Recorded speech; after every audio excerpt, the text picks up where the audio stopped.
नमस्कार. आपण आज सोलापूर जिल्ह्यातील सांगोला पोलीस ठाणे या ठिकाणी सांगोला पोलीस ठाणे या ठिकाणी 2006 पासून एक प्रकरण प्रलंबित आहे आणि 2015ला सध्या सांगोला पोलीस स्टेशनच्या हद्दीमध्ये एक घटना घडली होती. अन्याय होतोय, माळकरी आहेत. योगायोग बघा, मी आळंदी ते पंढरपूर पायीवारी केली, ज्ञानेश्वर माऊलींच्या पालखी संघ होतो आणि जसं मी जयसिंगपुरात गेलो माझ्या गावी, तसं मला फोन या सांगोला जिल्ह्याच्या एका गावातून आला, सांगोला तालुक्यातील एका गावातून आला.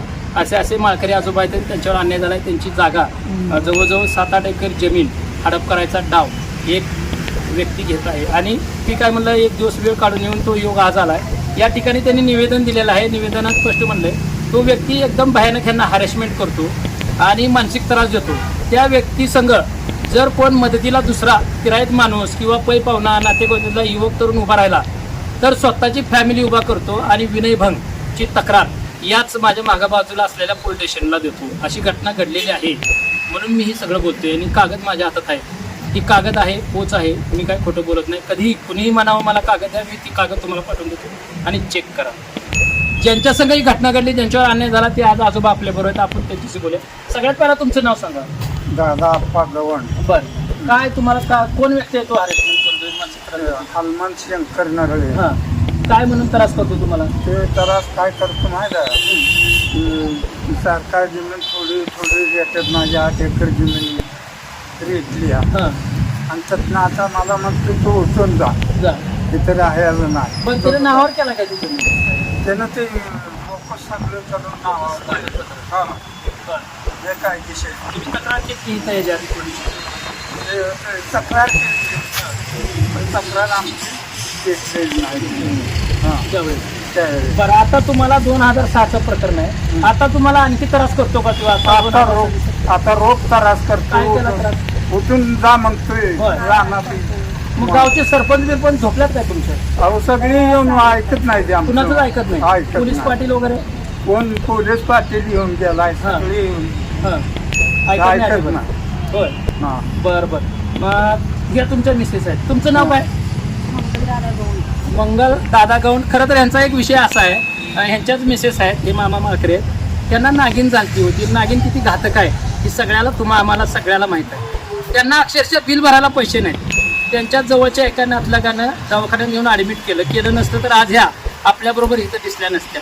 एवढी हॅरेसमेंट माणसाला करायची कितपत योग्य आहे? हा असा माणूस ना समाजात नसायला वेळीच्या ज्या नांग्या ठेचल्या पाहिजेत प्रशासनानं, तरी माझं मत आहे. व्यवस्थित कायदेशीर प्रक्रिया बघून. कारण का एवढी लोक आल्यात की लोक 1-2 चुकीचं असून म्हणू शकतो आपण. जर एवढी लोक एका ठिकाणी एकाच व्यक्तीच्या विरोधात येतात, नक्कीच समोरचा व्यक्ती अत्यंत चुकतो असं त्या ठिकाणी कायदेशीर म्हणलं जातं. त्याच्यावर अनेक गुन्हे आहेत. तुमचं नाव काय सांगा मग? बरं, तुम्हाला मारहाण कधी झालं का त्याच्याकडे? कुणाकडून झालं मारहाण? हां, आणि होय, काय म्हणणं आहे त्यांचं? काय म्हणणार तुम्ही आत्महत्या करावी म्हणणं आहे का त्यांचं? आत्महत्या करावं असं म्हणणं आहे त्यांचं? एवढं हॅरेसमेंट 2006 पासून करते? होय. बर, बघा, एवढे हॅरेसमेंट केल्यावर माणूस राहतच नाही हो. यांना वाली कोणच नाही. आज सगळे आल्यात, अन्याय सहन झाला नाही म्हणून काही जण आल्यात, काही जण भीतीपोटी आल्यात. ह्यातल्या बी काही जणांच्या छातीमध्ये धाकधूक आहे का, तर आम्हाला गेल्यावर किंवा हॅरेसमेंट करत. कारण का त्याच्या संग त्याच्या मागे ना मनी पॉवर आहे, मनी पॉवर आणि राजकीय पॉवर, म्हणून तो हॅरेसमेंट करते. त्याला कुठंतरी जनाची नाही मनाची लाज वाटली पाहिजे ना, आपल्या कर्माला त्यानं घाबरलं पाहिजे. न्याय कधी ना कधी मिळत असतो आणि ते न्याय देर न मिळू दे पण मिळत असतो. हे एक मामा आहे, त्यांचं घर तिनं जाळलंय असं त्यांचं म्हणणं आहे. तुमचं नाव काय? बरं, घर किती साली जाळलं होतं? 2015ला. आज जवळजवळ 11 वर्ष झाली. 11 वर्ष झाली. बरं, आता पण आम्हाला त्रास करतो. काय म्हणून करतोय? शिवेगाळा करतो, इथनं पत्र घातलेलं काढून टाक. का कोर्टात गेलता कोर्टात केस का? दाखल. कोर्टाने स्टे दिलाय का त्या जागेवर? नाही दिला, तरी पण म्हणतोय तो पत्रकार घालू नको. असं तक्रार करतो आम्ही. शिवेगाळा सुरू काय तो एकटा करते का आणि कोण आणते गाव गुंड वगैरे? 2 जण बापले काय? बरं, मग तुम्ही ज्यावेळेस धमकी दिली, हाणमार केली, परत तुम्ही पोलीस स्टेशनला आलता का? त्यानं माझ्यावर खोट्यात 3 केशी दाखल केलेली. काय म्हणून?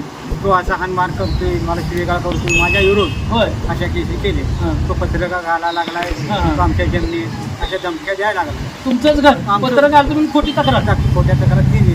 तिथं तुम्हाला बोलवलं होतं का? पोलीस स्टेशनला मला बोलवलं. काय म्हणून काय सांगितलं तेव्हा? सांगितलं ह्याची काय एका गावामध्ये हा. साहेब बेंगाम आहे माझ्या त्याच्या पुढे जाऊ जेव्हा मी पण मला पुढे जाऊ माझा पुढे बघून बोलले साहेब न बस त्याला हाकलून काढले अशा परिस्थिती झाले. बरं त्या साहेबांनी सांगितल्यानंतर ना परत तुम्हाला त्रास देतोय का? बरं तुम्हाला काय त्यांच्या फॅमिलीकडे त्रास आहे का त्या माणसाला? काय करतात तुम्हाला त्रास? हां. होय. तुम्ही मग गावातल्या सरपंच पोलीस पाटील यांच्याकडे गेला नाही? का बरं गेला नाही? बरं म्हणजे दखल घेत नाहीत म्हणून जात नाही. ठीक आहे. या ठिकाणी अनेक त्या गावातले ग्रस्त आहेत, आपण त्यांच्याशी बोलूया. ही सगळं प्रकरण बघताय तुमच्या गावात आहे, तुम्ही इंडियन आर्मी रिटायर पण आहे असं मला सांगितलं. काय वाटतंय देश सेवा करत असताना देशाच्या अंतर्गत आतमध्येच ही अशी कीड लपलेली आहे, कसं काय करायचं या सगळ्या प्रकरणाकडे तुम्ही कसं बघता? मी श्रीमंत गणपत नरेश मुक्काम कुर्शीवाडी तालुका सांगोला जिल्हा सोलापूर.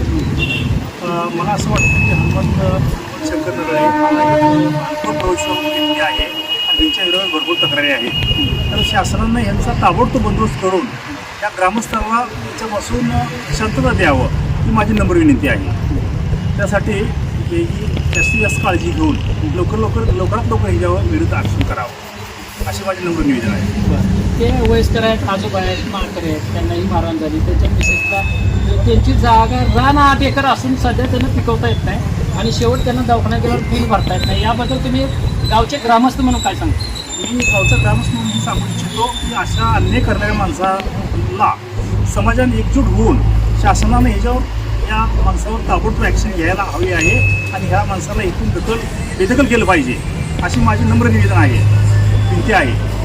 बघा ही सगळी आज आल्यात का तर ह्यांना सण झाला नाही आणले म्हणून आज सगळे एकत्र आल्यात. कोण भिवून आले, कोण कॅमेरा समोर नाही पाठीमाग आहे का तर त्याची एवढी दहशत आहे. नक्कीच तो 100% गावगुंड असला पाहिजे, त्याच्या मागं राजकीय पाठबळ असलं पाहिजे, त्याच्या मागं मनी पॉवर असली पाहिजे, त्याशिवाय तो असा उड्या मारत नाही. आणि अशा व्यक्तीला पोलीस प्रशासनानं सध्या वेळीच नांग्या ठेचल्या पाहिजेत. अन्यथा या व्यक्ती या कॅमेरासमोर आहेत ना माझ्यासमोर, ह्यातला एखाद्याचा जीव गेल्यावर मग पोलीस प्रशासनाला जाग येईल का हा सध्या माझा सवाल आहे. मग पंचनामा करायला तुम्ही कोरा कागद आणि निळी शाई घेऊन जाणार का हा सध्या माझा सवाल या निमित्तानं उपस्थित होतो. विजय दंगेकर, लोणारी टाइम्स, सांगोला.